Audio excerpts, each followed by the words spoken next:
when you pull on that jersey, you represent yourself and your teammates. And a name on the front is a hell of a lot more important than the one on the back. Get that through your head. And here we go.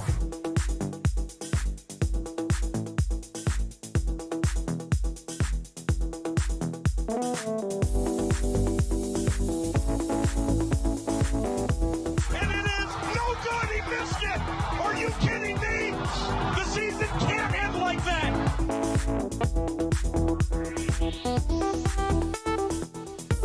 The playoffs? Don't talk about playoffs. You kidding me? Playoffs? I just hope we can win a game. What we've got here is failure to communicate. We all go a little mad sometimes.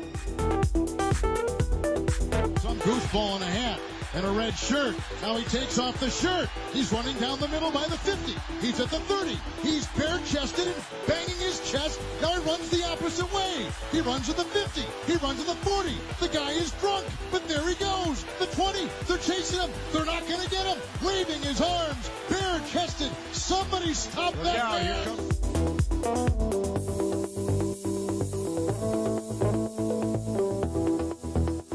Welcome to another edition of the program. My name is Tyler Falk. Glad to have you on another edition of NETMA here on this, hump day, aka known as Wednesday, 420. For those of you that can partake, hopefully you are doing so responsibly.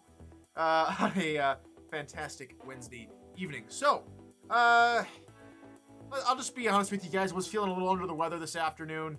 Had to overcome a major headache, so unfortunately wasn't able to get all the different slides up for all the top 12 for today's episode, but the full list of 12 teams left in the power rankings, aka left in the fight for the championship, and the rest of where everybody sits after the end of the regular season, all those power rankings will be posted in the NETMA server on Discord, link to which is down below in the description of this video. So thanks for joining us live, or whenever you might be watching us from today, or whenever you might be watching us from down the road. So glad to have you. Thanks for tuning in. All right, so today's going to be a little bit more of a free-form day where we go more into I'm just going to tell you who my top 12 are. Again, don't have graphics today, sorry, but my apologies for that. But let's go ahead and just get right into it, shall we? So my number 12 team into the power rankings, dropping 5 spots from last week, and that's DC. The DC Dragons, to me, are the weakest team coming out of the regular season. That's just how I see it at this point. The DC Dragons, again, a fantastic win over Baltimore a few weeks ago in Week 12, to knock them off their pedestal of maybe even having a top 10. Now, Baltimore looks shaky. But for me, to barely scrape by against now, unfortunately, out of the playoff, Las Vegas, and to really not put up too much of a fight versus London, I think there's some questions that need to be asked. Maybe they try to change up too much. But I think the loss versus London, of course, not only hurt them, but they're playing against one of the hottest teams coming into the league in that 8-9 contest versus Tulsa. Tulsa have been on an absolute tear as of late, winning the last 4 out of 6 games, and 2 on the back versus Louisiana and Atlanta, and really taking it to Atlanta last week. So I think DC's in trouble. I think out of the 4 teams that play a home playoff game, I think it's the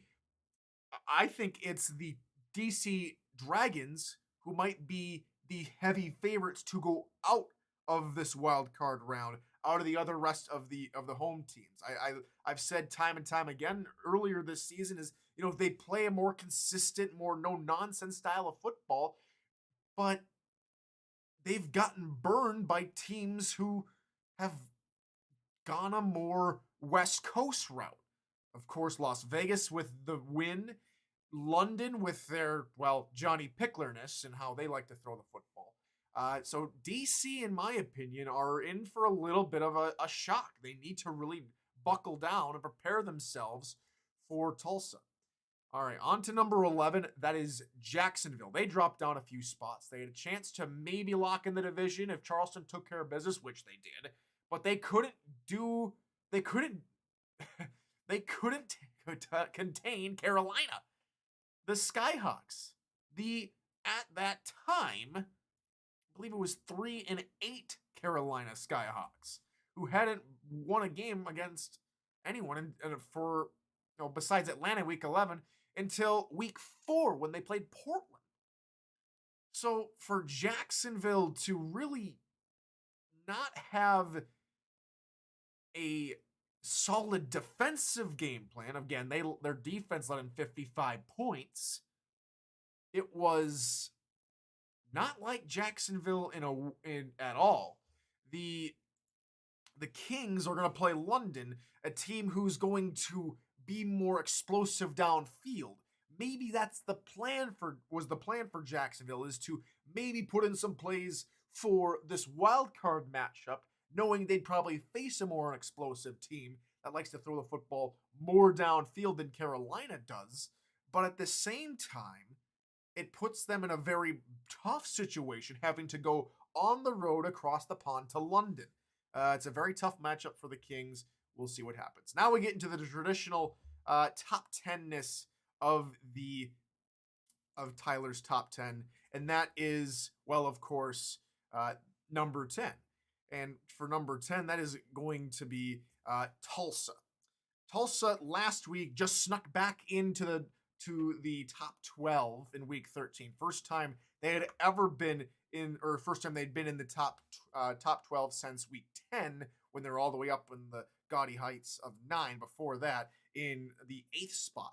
The Desperados are one of the more surprising entrants of the postseason, of course, from a couple of seasons past where it's been a very weird, not a whole lot to smile about for the Desperado fans and for the Oklahoma fans out there. This is a shining moment for Tulsa. Really, it's been a ride, and now they get to play DC, a Desperado team that is going to pick apart their mistakes if they allow them to. For Tulsa, it's going to be a matter of, can they rely on their young core? Can JQ continue to throw the ball accurately, which he did versus Atlanta?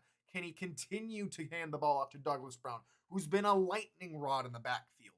Is that going to be the game plan? What are we going to see from Tulsa versus DC? I think I'm giving Tulsa the edge. So far, we'll have to see a couple of more things and see how things play out, of course. But we'll get to what's all going on this past week and a few announcements at the end of the video as well. Team number 9, I should say, is Sioux Falls. The Sparrows losing to Arizona. Again, West, a tough division. Lots of good defensive coordinators. Eddie Gage, probably one of the best in the league. I'd probably put him top 5, maybe even top 3. But for Sioux Falls to their defense is still good. The offense seemed to take a step back versus Arizona. Now going into the playoffs, the Sparrows do have the best seed in the wild card, sitting at number 5, but they're going to play Florida. I don't think,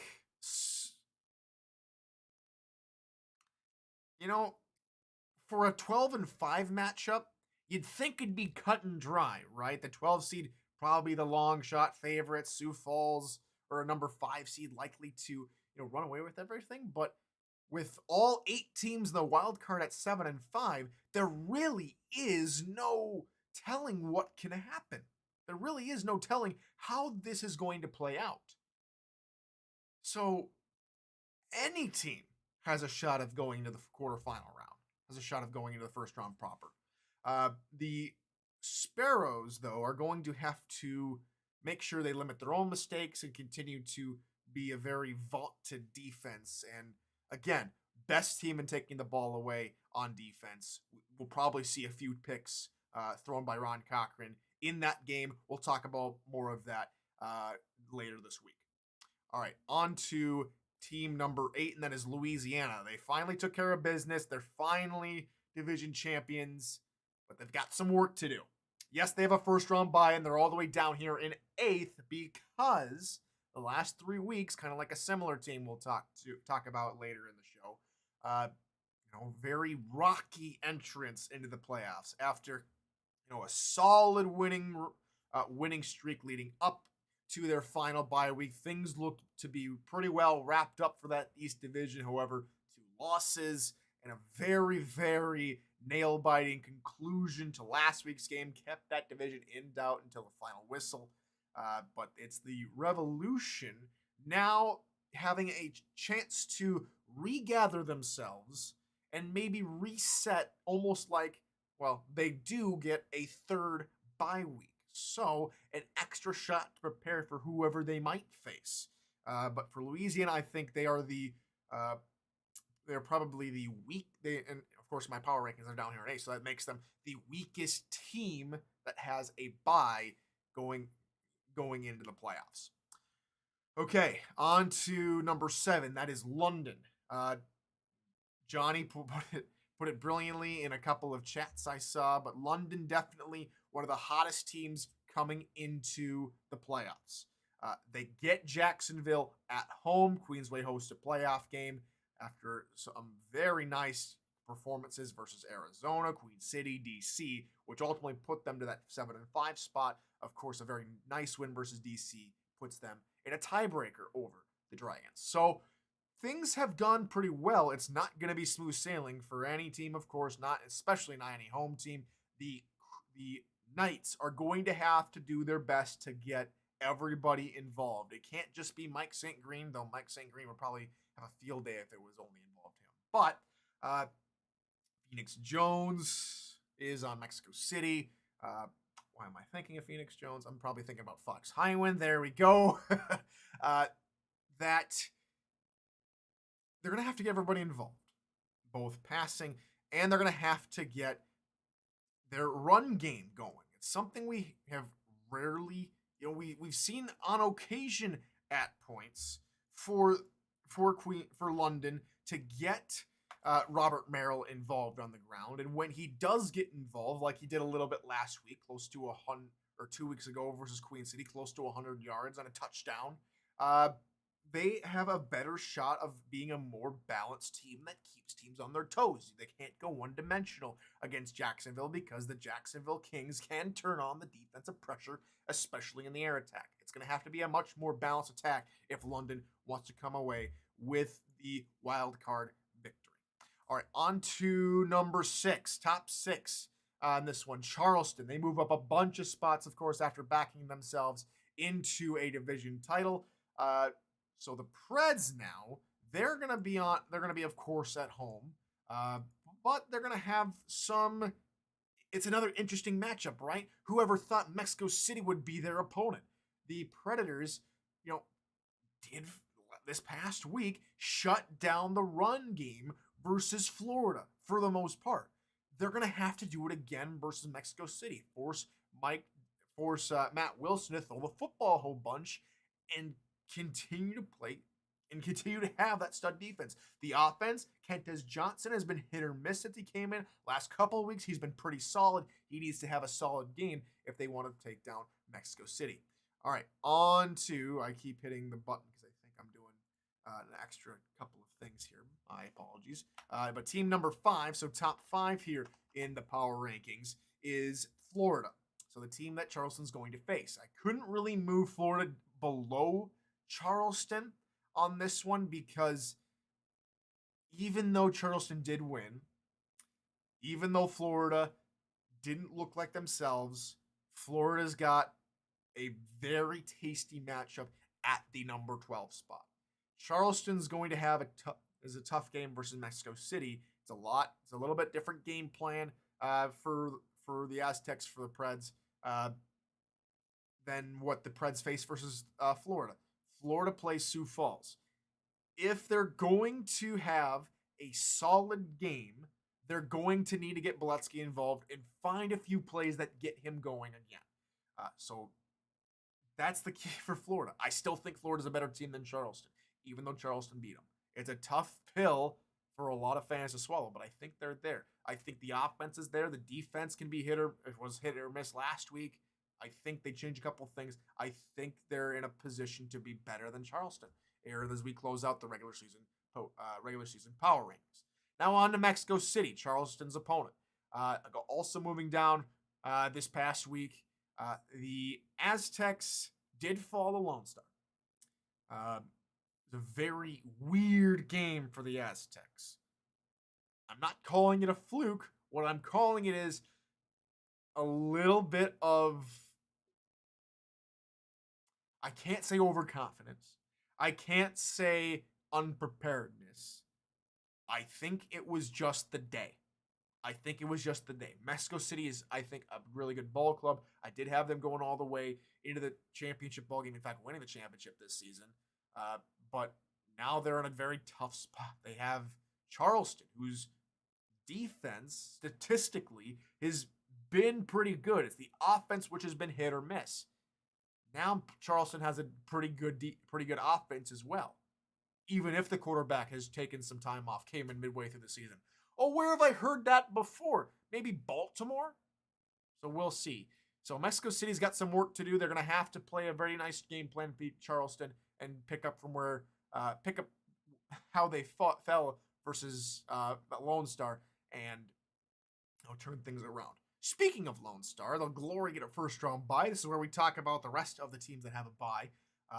The Glory have a pretty good shot of getting farther than the quarterfinals if they play the right opponent in them. What will help is that this club does have an extra week to prepare for whoever they might face. So for the Glory, I give them a pretty good shot of making the quarterfinals. Again, we'll have to check on their opponent, but again, Glory played well versus Mexico City. They deserve the number 3 spot in my opinion. All right, let's talk about Baltimore now. Number 2.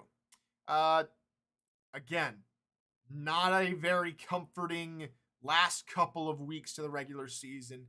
Did have to find a way to win versus Queen City, so I give them props for that. However, the Vultures need to really turn things around and get back to their winning ways. I think they try to do too much, maybe try to change too much too soon, and that is what caught them off guard. It made them more predictable, and for a lot of teams, the ability to win games. And it could have easily been a Queen City win had Wigmore thrown maybe one more interception, which could have happened. So Baltimore gets a little bit of a breather. They didn't really have to rely on luck this past week because they did lock up a first round bye no matter what happened this past week. But for them not to have home field advantage for the entirety of the playoffs might come back to bite them. Speaking of the team that does, it's our top spot, Florida. 2 weeks in a row, the Vancouver Legion take the top spot. A very, well, I wouldn't say solid win, but a very exciting win for Vancouver. We did say that San Diego yesterday did play pretty well, 2 days ago, I should say, and came away with a very tight loss versus Vancouver. I think that's a good testing ground for better offenses in the playoffs for the Legion. We know that the Legion's defense has been iffy in some parts, but they do find a way to close down games late in football games, so they're going to need to do more of that as they find out who their opponent is in a weekend's time. Okay, so there's your top 12. Again, this will entirely be posted in the NETMA server on Discord, link to which is down below.